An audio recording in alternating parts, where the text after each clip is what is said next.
جب مجھے اپنے دل میں یاد کرتا ہے میں بھی اسے اپنے دل میں یاد کرتا ہوں. جب میرا بندہ کسی محفل میں میرا ذکر کرتا ہے میں اس سے کہیں بہتر محفل میں اس کا ذکر کرتا ہوں.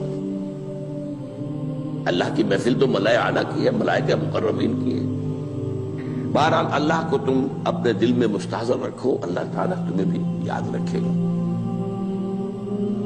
دوبارہ فرمایا احفظ اللہ تجدہ امامک تجاہک، اللہ کو یاد رکھو تو اپنے سامنے موجود پاؤ گے. جب چاہو دعا کرو تو احفظ اللہ تجدہ امامک یا تجاہک، اپنے سامنے موجود پاؤ گے. اذا سألت فاسأل اللہ، اب آ گیا وہ مرکزی مضمون. دیکھو جب مانگو اللہ سے مانگو، غیر اللہ کے سامنے ہاتھ دراز کرو ہی مت. ایک حدیث میں آتا یعنی حرام نہیں ہے، دنیاوی قواعد اصول قوانین کے تحت کسی سے مدد چاہنا، کوئی سوال کرنا حرام نہیں ہے. آپ سوال کریں، مدد لیں، اسی پر دنیا قائم ہے، ایک دوسرے کے ساتھ تعاون کے ساتھ. لیکن اونچا مقام کیا ہے؟ کسی سے سوال مت کرو سوائے اللہ. یہاں تک کہ جوتے باندھنے کا تسمہ تمہیں درکار ہے تو بھی کسی سے مت مانگو، اللہ سے مانگو. کیا پتہ اللہ کس کے دل میں ڈال دے اور وہ آ کے تمہیں تسمہ پیش کر دے. ہوتا ہے ایسا، بسا اوقات ہوتا ہے. جو اللہ کے ساتھ لو لگا کر رکھنے والے ہیں ان کے تو ایسے واقعات ہوتے ہیں کہ دل میں ایک بات آئی اور اس کے بعد وہی بات جو ہے وہ کوئی شخص آ گیا اور اس نے وہ بات پوری کر دی. کیونکہ لوگوں کے دل جو ہے وہ تو اللہ کے دو انگلیوں کے مابین جو چاہتا پھر دیتا ہے. کیا پتہ اللہ کسی فرشتے کو انسانی شکل میں بھیج دے. آتا ہے فرشتہ، آتا ہے انسانی شکل میں آتا ہے، آپ کی تکلیف کو رفع کر دے، آپ کی ضرورت کو پورا کر دے. اسی سے مانگو، کسی اور سے مانگو. یہ ہے توحید کا لب لباب. یوں سمجھیے اسلام کی جڑ کیا ہے؟ ایمان. اسلام کا جو خارجی نظام عمل ہے، انفرادی اعمال ہو اجتماعی ہو، ان سب کی روح رواں کیا ہے؟ ایمان. ٹھیک، ایک بات ہو گئی. ایمان کا خلاصہ لب لباب کیا ہے؟ ایمان باللہ. جیسے ایمان بالآخرہ بھی ہے، ایمان بالملائکہ ہے، ایمان بالانبیاء ہے، ایمان بالرسل ہے، ایمان بالکتب ہے، ایمان بالقلب ہے. لیکن اصل ایمان، اسی لیے ایمان مجمل میں آپ کو معلوم ہے کسی اور چیز کا ذکر نہیں. آمنت باللہ کما ہوا باسمائہ وصفاتہ وقبلت جمیع احکامہ اقرار باللسان وتصدیق بالقلب. یہ ایمان مجمل ہے. اجمالی طور پر ایمان اس کا نام ہے. ہاں مفصل تفصیلی طور پر آمنت باللہ وملائکتہ وکتبہ ورسلہ والیوم الآخر والقدر خیرہ وشرہ من اللہ تعالی. تو اسلام کی جڑ ایمان، اور اسلام کا سارا جو نظام عمل ہے، چاہے انفرادی اعمال ہو چاہے اجتماعی، ان سب کی روح رواں ایمان. اور ایمان کا خلاصہ ایمان باللہ. اور ایمان باللہ کا اصل حاصل وہ ہے جو اس حدیث میں آ رہا. اس کے دو ہیں تقاضے: عبادت صرف اسی کی، استعانت صرف اسی سے. اس لیے میں نے سورہ فاتحہ کا تذکرہ شروع میں کیا. یہ عبادت کا جوہر ہے، عبادت کا جو ہے یہ ایمان کا حاصل. عبادت صرف اس کی ہے اور استعانت صرف اس سے. استعانت ہی میں سوال بھی آ گیا، یہ بھی مدد ہے. آپ کسی سے کچھ مدد مالی چاہ رہے ہیں یا کوئی اور مدد چاہتے ہیں، کسی کام میں مدد چاہتے ہیں، جیسے میں نے کہا تھا کسی سفارش کرانا چاہتے ہیں، یہ بھی مدد ہے. وَإِذَا اسْتَعَنْتَ فَاسْتَعِنْ بِاللَّهِ. اور جب مدد مانگو صرف اللہ سے مانگو. اور وہ سارے الفاظ یاد کر لیے: استدعاء، استعانت، استغاثہ. یہ جو غوث اعظم سے استغاثہ کیا جاتا ہے یہ تو شرک ہے.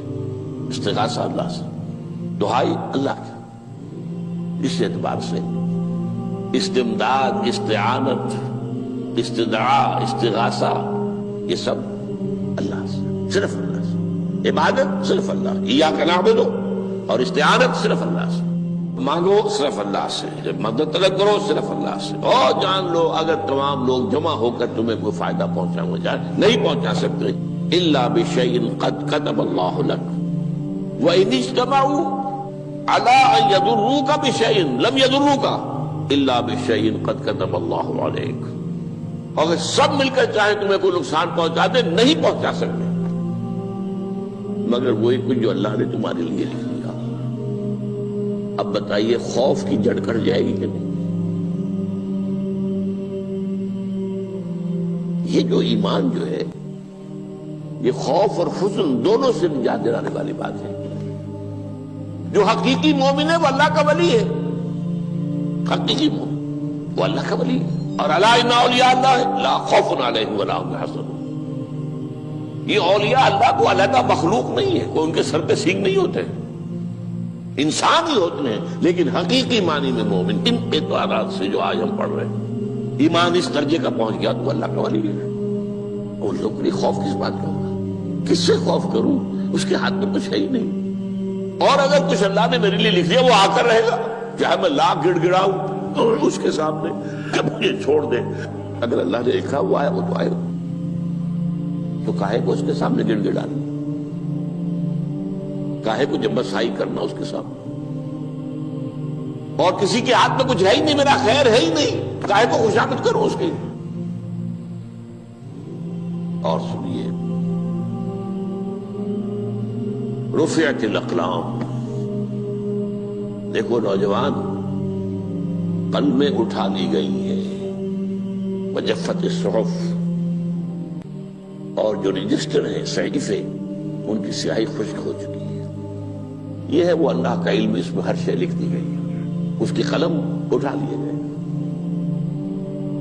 جیسے آپ کو معلوم ہے امتحان ہوتا تھا، 3 گھنٹے ختم ہو گئے، اسٹاپ رائٹنگ، بس اب قلم رک جانا چاہیے۔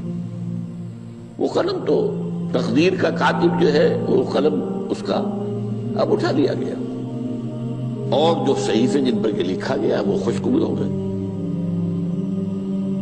یہ تو روایت ہے جو امام ترمذی نے جس کو روایت کیا، یہ متن ان کا ہے جو ہم نے پڑھا ابھی، اور ان کا قول یہ ہے کہ یہ حدیث حسن صحیح ہے، لیکن یہی روایت اور انہی راوی سے عبداللہ ابن عباس سے رضی اللہ تعالیٰ عنہما اور بھی محدثین نے کی ہے، تو اس میں سے ایک اور متن جو ہے وہ یہاں پر امام نووی نے دے دیا ہے۔ احفظ اللہ تجدہ امامک، یہ تو پہلا وہ ٹکڑا تھا، وقت تو جاہک تھا، یہاں امامک ہے، امام مطلب ایک ہی ہے، اپنے سامنے پاؤ گے۔ اللہ کی حفاظت کرو، اللہ کو دل میں، اللہ کی یاد کو محفوظ رکھو، گویا کہ اللہ کو مستحضر رکھو۔ ذکر اللہ کے معنی کیا ہے؟ استحضار اللہ فی القلب، یہ ذکر اللہ ہے۔ جنہیں ہم ذکر سمجھ بیٹھے ہیں وہ ذکر کے ذریعے ہے۔ اقیم الصلاۃ لذکری، نماز قائم کرو میری یاد کے لیے، نماز ذریعہ ہے یاد کا۔ یہ علیحدہ بات ہے کہ آپ نے 17 رکعتیں بھی پڑھ لی ہو عشاء کی اور یاد آپ کو آئی ہی نہیں کوئی، آپ تو ایک میکینیکل انداز میں جو ہے وہ اٹھک بیٹھک کر رہے ہیں اور آپ کی زبان سے کچھ بھی نکل رہا ہے، تو اس کا آپ کے شعور سے، دل کی گہرائی سے کوئی رابطہ ہے ہی نہیں، وہ ذکر تو نہیں ہوا۔ ہاں نماز فرض تھی وہ ادا ہو گئی، آپ کی فرض ادا ہو گئی۔ تو جنہیں ہم نے ذکر سمجھا وہ ذرائع ذکر ہے، اللہ اللہ سبحان اللہ زبان سے، یہ تاکہ اس کے نتیجے میں وہ ذکر حاصل ہو جائے۔ استحضار اللہ فی القلب، ذکر کے معنی ہے استحضار اللہ فی القلب۔ تعرف الی اللہ فی الرخاء، اور دیکھو کشادگی کے وقت میں تم اللہ کو یاد رکھو، اللہ کی طرف رجوع کیے رہو، بھول نہ جاؤ۔ وہ نہ ہو جو کبھی کہا تھا، بہادر شاہ ظفر کے اشعار میں سے بہت زور کا شعر ہے، ظفر آدمی اس کو نہ جانیے چاہے کتنا ہی ہو فام مزکا، جسے عیش میں یاد خدا نہ رہی، جسے تیش میں خوف خدا نہ رہا۔ وہ ہے کشادگی کی حالت میں، جبکہ تمہارے لیے کشادگی ہے، اللہ کی طرف رجوع کیے رکھو۔ یعرف کا فی الشدہ، تو اللہ اپنی توجہ تم پر رکھے گا شدت کے وقت میں، جب تمہیں کوئی تکلیف ہے اس تکلیف کو تم پر آسان کر دے گا۔ تکلیف تو آنی ہے، جو لکھی ہوئی ہے وہ تو آئے گی، لیکن یہ کہ اللہ تعالیٰ اس کی شدت کو، ایک ہی چیز ہے جس کو ایک انسان بہت شدت کے ساتھ محسوس کر رہا ہے، دوسرا آدمی اتنا نہیں محسوس کر رہا ہے، احساس کا معاملہ ہوگا نا۔ وہ تو اصل میں اگر انسان کی نرز کٹی ہوئی ہے تو احساس ہوگا ہی نہیں، سرے سے ہی نہیں ہوگا۔ تو اس اعتبار سے اللہ تعالیٰ تمہارے لیے وہ شدت کی کمی کر دے گا۔ وَاعْلَمْ أَنَّمَا أَخْطَأَكَ لَمْ يَكُنْ لِيُصِيبَكَ، اور جان لو جو چیز تم سے چھوٹ گئی ہے، رہ گئی ہے، وہ ہرگز تمہیں ملنے والی نہیں تھی۔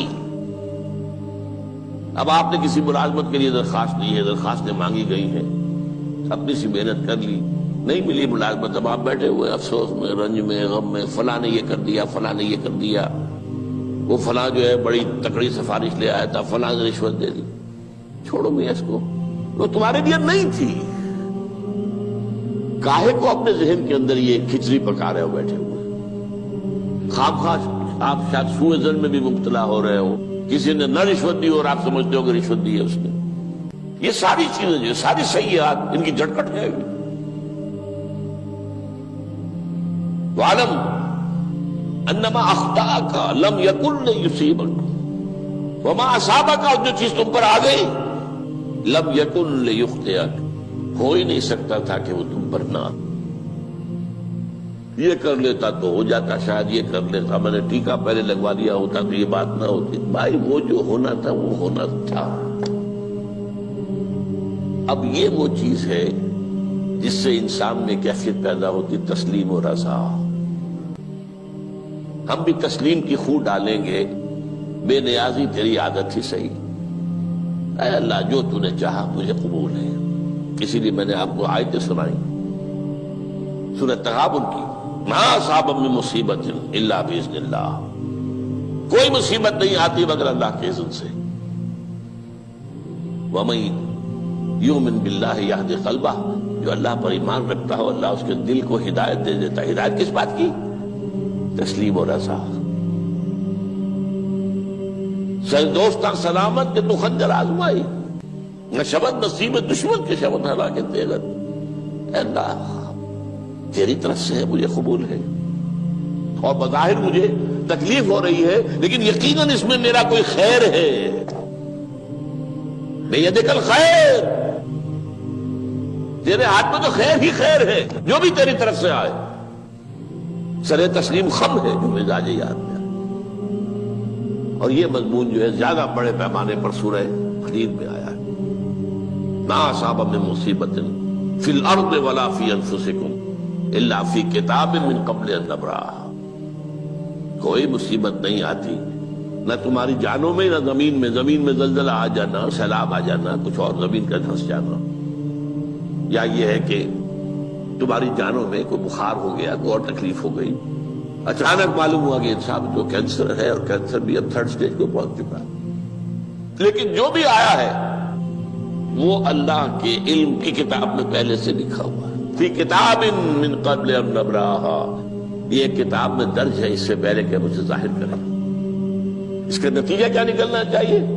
لیکن لا تأسوا علی ما فاتکم ولا تفرحوا بما آتاکم،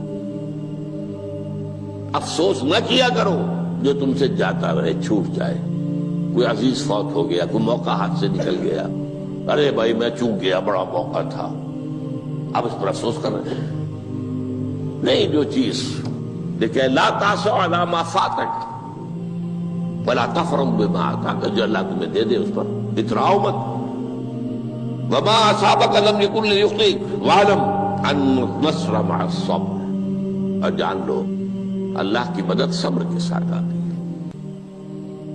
جو آئے اس کی طرف سے جھیلو۔ زبان پر کلمہ شکوہ اور شکایت نہ آئے، اللہ سے شکایت نہ آئے، تسلیم و رضا، جو تیری رضا ہے۔ تیری صحت ہمیں منظور ہے لیکن اس کو، مولانا محمد علی جوہر ایک مرتبہ جیل میں گئے، ایک بیٹی بیمار ہوئی، فوت ہو گئی، اس کے بعد دوسری مرتبہ پھر جیل میں گئے، دوسری بیٹی کو وہی بیماری ہوئی۔